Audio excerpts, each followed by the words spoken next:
it's Uncle Jay, and this year for a change, the Wisconsin primary is actually in play. It will definitely play a role in determining who the Democratic nominee will be, and might even have some sort of impact on the Republican nominee. Now, because of that, this week I have been blessed when on Tuesday night, the Messiah came to town, and I got to see Obama mania firsthand. 20,000 plus packed the Kohl Center to see him speak. It was riveting, give him that. Then Thursday, early in the morning, around about 10 o'clock or so, we saw Governor Mike Huckabee. He spoke to a very small crowd, a couple of hundred, but he was good. Spoke without notes, 35 minutes, gave a very compelling speech, got me going quite a few times. And then that afternoon, I actually caught my first glimpse of a U.S. president in the flesh when William Jefferson Blythe Clinton addressed about 2,000 Hillary supporters at the UW Stock Pavilion, which was, I thought, somehow fitting since the Stock Pavilion is where they do the animal stock, so BS and BS were on display. We are bringing together Democrats and independents, and yes, some Republicans. I know this. I meet them when I'm shaking hands afterwards. There's one right there, an Obamacan. That's what we call them. They whisper to me, they say, "Well, I call me a Republican, but I support you." I say, "Thank you."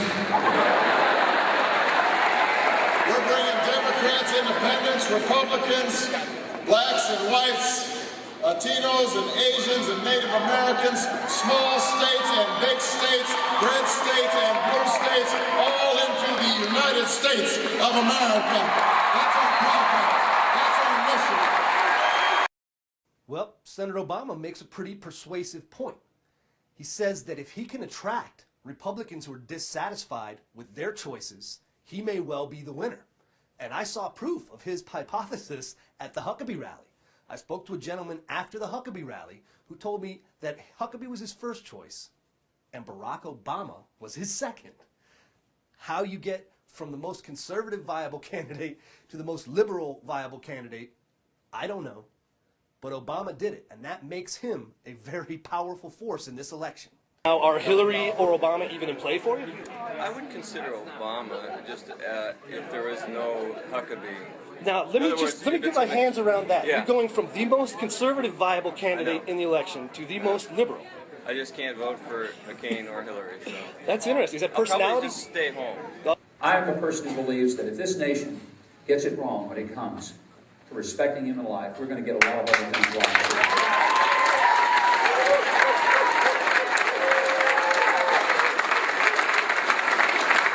Your position in the community, the job that you perform on a day-to-day basis, none of that makes you somehow better than another person or worse than another person. There is a basic equality that transcends all of the designations that people make, because our founding fathers understood that that equality was not something government could designate. God designated it. Amen. He created it. And government. Let's get to the bottom of the barrel here on this. America needs to send a message that goes beyond Iraq. Remember all those other issues we talked about? So if you elect her, here's her message to the world right after the election. America is back. America is back. And America is back. That means we're going to cooperate with you whenever we can and act alone only when we have to, not the other way around. That means we're going to have diplomacy with friend and foe alike whenever we can, and military force will be used only as an absolute last resort, not the diplomacy with I watched friend. 3 great political orators ply their trade this week, but only one of them's been elected President of the United States twice. And that was obvious watching President Clinton work the crowd. He can still make them feel his pain and bite his lip, and when he needs to, he can give them hope that everyone will love us. This was one of the themes he brought when he told us that Hillary could bring America back. Because obviously we've been off the world stage for the past 7 years, and he's reminding us that he can take us back, or she could take us back, to those glory days when he was running things and all was well in the world. We were rich, fat, dumb, and happy on the internet bubble, and overseas there wasn't anything bad going on, right? I mean, no groups were, I don't know, plotting disgraceful terrorist acts against Al-Qaeda, right? That nothing was being done about. But the bottom line for Bill is Hillary can make everyone love America again, and she can actually be a change agent whereas Obama is just a hope. Well, that's nice. Now, the next part was what I really loved, and since he was the former president, I gave him 2 greatest hits. His second, Memories of a Former President. I used to ride around in the coolest plane on earth. If you're not careful in good times, you can think you are somebody if you're president. You forget you're just America's most fortunate hired hand. I mean, come on, think what being president's like. Think about it. They play a song every time you walk in the room. Right? They play Hail to the Chief. After I left the White House, I was lost for 3 weeks because nobody played a song and I didn't know where I was anymore. And then, the traffic congestion in Washington is horrible. But the president never waits. You just zip along in that bulletproof limo. You have no commute to work to the world's most famous and beautiful office. You live in the country's finest public housing. And your airplane is so cool they make movies about it.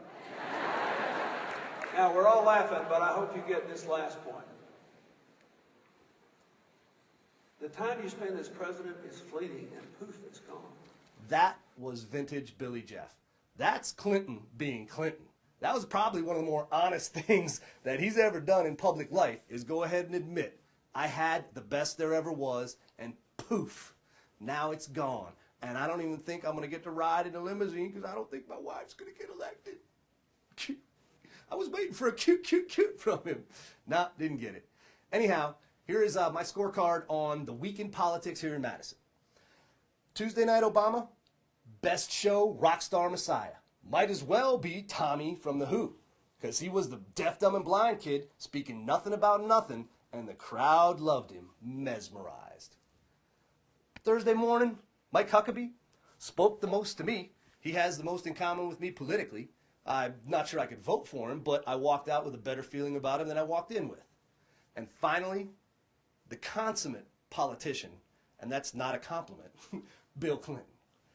Bill said everything he meant to say and did everything I expected him to do and had a pretty standard reaction. There's no way his wife can win this year, and it's going to be fun watching them go away. So there you have it. Tomorrow, I've either got Hillary or McCain.